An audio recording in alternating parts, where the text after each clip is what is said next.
अब अगली खबर का रुख करते हैं। बिहार में वोटर रिवीजन को लेकर चल रहे हंगामे में आज सुप्रीम कोर्ट ने बेहद अहम दखल दिया है।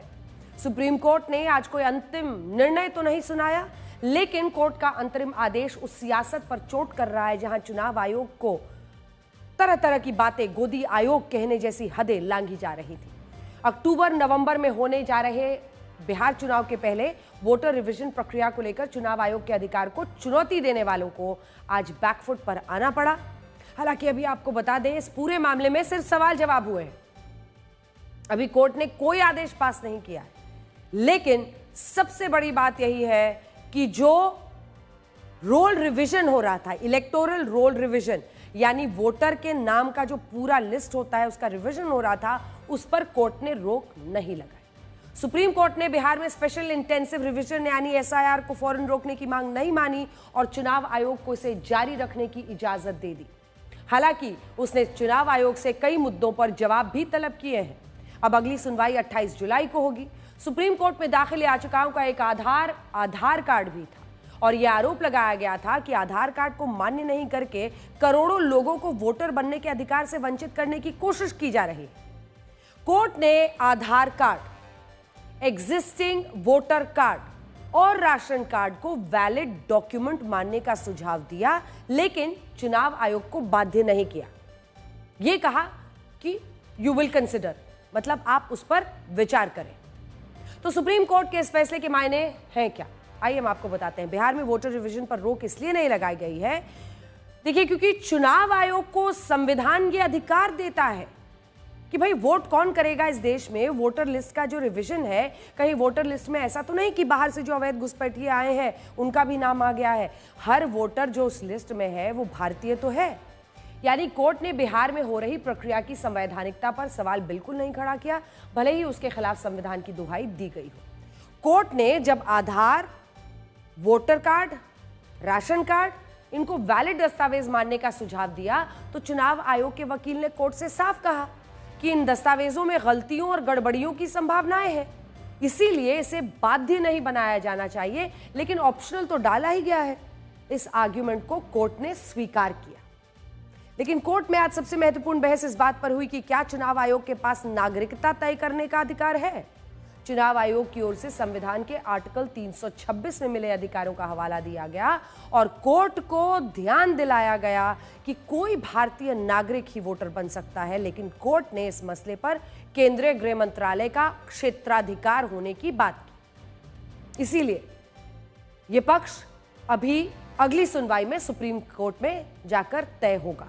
मामला यहीं पर जाकर फंसेगा, अगर फंसता है तो, कि क्या नागरिकता पर फैसला लेना या नागरिकता तय करने का अधिकार है चुनाव आयोग को। कोर्ट के आज के फैसले में चुनाव आयोग पर कोई बाध्यता नहीं। वोटर रिवीजन की प्रक्रिया पूरी होने के बाद पड़ रही 28 जुलाई को अगली सुनवाई होगी। तब तक वैसे ही जो पूरी प्रक्रिया है वो खत्म हो जाएगी। लेकिन चुनाव आयोग के खिलाफ कोर्ट में गए पक्षकार आज के फैसले में अपने लिए कौन सी राहत ढूंढ रहे हैं, आप खुद सुनिए। हमने सिर्फ ये कहा था कि सुप्रीम कोर्ट की इलेक्शन कमीशन ऑफ इंडिया जिस तरह से ये एक्सरसाइज कर रहा है, जिससे बहुत लोगों का वोट जाने का खतरा है, इस प्रक्रिया पे हमने सवाल उठाए थे और सुप्रीम कोर्ट ने लगभग हर बात को, जो बातें हमने कही थी वो बात सुप्रीम कोर्ट ने अपने मुंह से कही। बार बार इनसे पूछा, सुप्रीम कोर्ट ने इलेक्शन कमीशन से पूछा कि भाई आपके अपने नियमों में आधार कार्ड का जिक्र है, आप कैसे उसे बाहर रख सकते हो। पूछा कि आप एपिक कार्ड को बाहर कैसे रख सकते हो, राशन कार्ड क्यों नहीं शामिल कर लेते। सुप्रीम कोर्ट ने उनको 2 हफ्ते की मोहलत दी है। सुप्रीम कोर्ट ने साफ अपने आदेश में लिखा है कि न्याय संगत यही होगा अगर इन तीनों को मान लिया जाए, आधार को, एपिक को और राशन कार्ड को।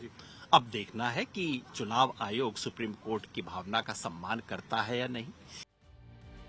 तो दोनों ही पक्ष अपनी अपनी जीत बता रहे हैं। हालांकि आज फैसला आया ही नहीं है, अभी इंतजार करना है 28 का। लेकिन हाँ, रोल रिवीजन पर रोक नहीं लगना मतलब चुनाव आयोग जो प्रक्रिया कर रहा है वो उसको जारी रखेगा, और वैसे भी अगली सुनवाई वो प्रक्रिया खत्म होने के बाद ही होनी है।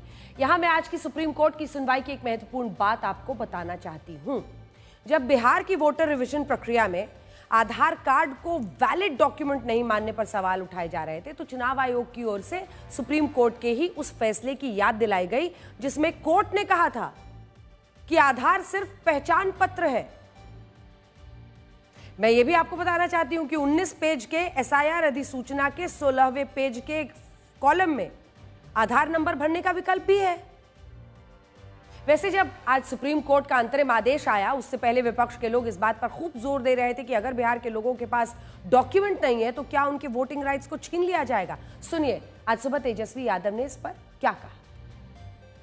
सबसे बड़ा सवाल ये खड़ा हो रहा है कि आप आधार कार्ड को नामंजूर क्यों कर रहे हैं। बिहार के लोगों के पास वो डॉक्यूमेंट है ही नहीं। चुनाव आयोग को आखिर ऐसी क्या जिद है, क्यों कंफ्यूजन पैदा कर रखा, किस बात का ईगो है चुनाव आयोग को। चुनाव आयोग को ललकारते हुए तेजस्वी यादव, राहुल गांधी या विपक्ष के अन्य नेता, ये लोग बिहार के वोटर रिवीजन के खिलाफ सड़कों पर उतर चुके हैं। बिहार में बुधवार को चक्का जाम करने की कोशिश की गई थी और इसे जनता का मुद्दा बनाने की कोशिश की गई। लोकतंत्र, संविधान जैसे बड़े बड़े शब्दों से सरकार और चुनाव आयोग को घेरने की कोशिश हुई। वोट की चोरी का आरोप लगाया गया था। ममता बनर्जी, अखिलेश यादव, असदुद्दीन ओवैसी, सीपीएम महासचिव एमए बेबी जैसे बड़े नेता बिहार के एसआईआर की तुलना एनआरसी से कर चुके हैं। ममता और ओवैसी ने तो साफ शब्दों में कहा कि ये बैकडोर एनआरसी है, लेकिन क्या ये कागज नहीं दिखाने वाली सोच है। सब कुछ कर लीजिए लेकिन कागज नहीं दिखाएंगे। क्या बिहार के वोटर रिवीजन के खिलाफ 2020 के एंटी सीए प्रोटेस्ट जैसा माहौल बनाने की कोशिश हो रही है। ये सवाल बड़ा है। ये सवाल सिर्फ देश की राजनीति के साथ नहीं जुड़ा है, बल्कि देश की सुरक्षा के साथ भी जुड़ा है, जिस पर राजनीति नहीं हो सकती। इस बात से कौन इनकार कर सकता है कि लक्ष्य क्या है। लक्ष्य है एक ऐसा वोटर लिस्ट जिसमें हर वोटर भारतीय है, यानी वोटर लिस्ट का शुद्धिकरण। आपको याद होगा जब पहलगाम अटैक हुआ था तो भारत सरकार ने देश में रह रहे सारे पाकिस्तानियों को भारत छोड़ने का आदेश दिया था। अब हम जो दिखाने वाले हैं उन सभी लोगों को देखना चाहिए जो बार बार इस पूरी प्रक्रिया के खिलाफ बोल रहे हैं। जब पहलगाम अटैक हुआ उसके बाद भारत सरकार ने कहा था ना कि जो पाकिस्तानी है वो भारत छोड़िए, आदेश आ गया था।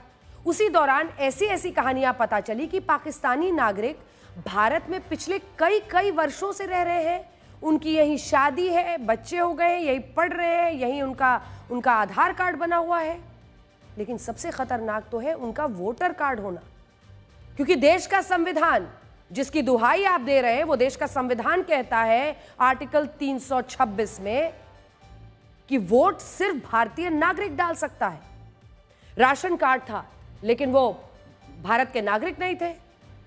पासपोर्ट वहीं पाकिस्तान का था, इसीलिए उन्हें पाकिस्तान वापस जाना पड़ा, क्योंकि ये सारे दस्तावेज जो हैं वो आपके नागरिक होने का सबूत नहीं होते हैं।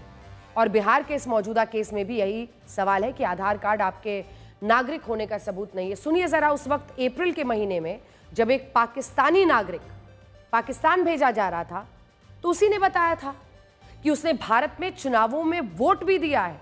सोचिए, वो भारत का नागरिक था नहीं लेकिन फिर भी उसने वोट दिया था। तो फिर ऐसे लोगों को वोटर लिस्ट से क्यों ना हटाया जाए, क्यों ना वोटर लिस्ट को शुद्ध किया जाए। यहाँ का नहीं बना हुआ हमारा पासपोर्ट। हम एज ए पाकिस्तानी नेशनल्स वहाँ से पासपोर्ट अप्लाई करके थ्रू लीगल तरीके से आए थे हम। ठीक है, हम यहाँ पे 17 सालों से, हम 2008 में आए थे, 24/11/2008 में। तो हमने विद इन 15 डेज यहाँ पे आते ही हमने वीजा स्टे करवाया था। तो उस टाइम पे स्टेटहुड भी था। ठीक है, हमने वोट भी कास्ट किया। हमारे हर एक डॉक्यूमेंट्स यहाँ के बने, आधार कार्ड है, इलेक्शन कार्ड है, राशन कार्ड है, हमारा डोमिसाइल है मेरी यहाँ की, बाकी सारे डॉक्यूमेंट्स मेरे बने। अब मैं यहाँ से कहाँ जाऊँगा। मेरा 10th भी यहाँ से हुआ है, 12th भी मेरा यहाँ से हुआ है, मेरा बैचलर चल रहा है अभी। पासपोर्ट पाकिस्तान का लेकिन वोट इंडिया में संविधान की दुहाई देने वालों की आंखों से क्या पट्टी हट रहा है कि आज वो ये तय करें कि इस देश में भारतीय नागरिक वोट करेंगे या फिर पाकिस्तान और बांग्लादेश से आए लोग। आपने देखा ये बयान, इसीलिए सवाल उठ रहा है कि बाहर में शुद्ध वोटर लिस्ट की चुनाव आयोग की कोशिश को सवालों के घेरे में क्यों लाया जा रहा है।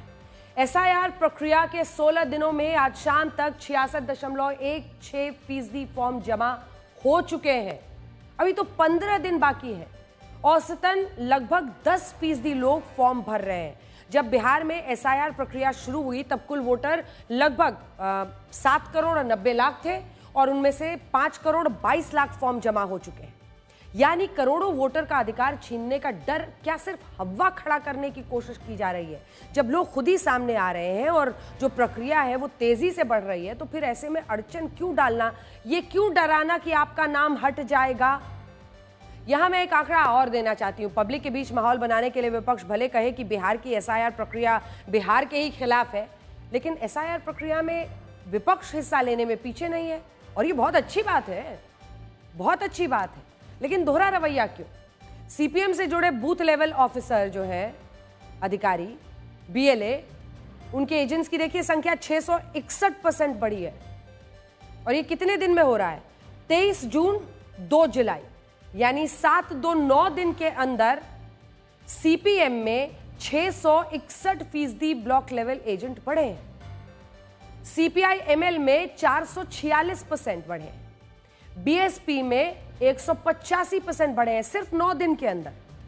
कांग्रेस पार्टी में 8,586 से सीधा बढ़कर 16,500 हो गए हैं, यानी 92%। लेकिन आरजेडी पहले भी दुरुस्त तरीके से मैदान में थी और आज भी है, क्योंकि आरजेडी के 47,143 पहले बीएलए थे, वो अब थोड़ी सी संख्या 1% के आसपास की बढ़ी है। इस बीच आज बीजेपी ने एक बड़ी बहस छेड़ी। बीजेपी सांसद सुधांशु त्रिवेदी ने बिहार वोटर रिवीजन पर विपक्ष के रवैये की तुलना इमरजेंसी वाली सोच से की। बयान सुनिए।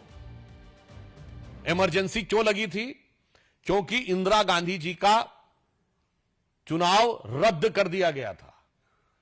तो कांग्रेस ने कहा कि संवैधानिक संस्थाओं की मान्यता हमारी चुनावी हार जीत के आधार पर तय होगी।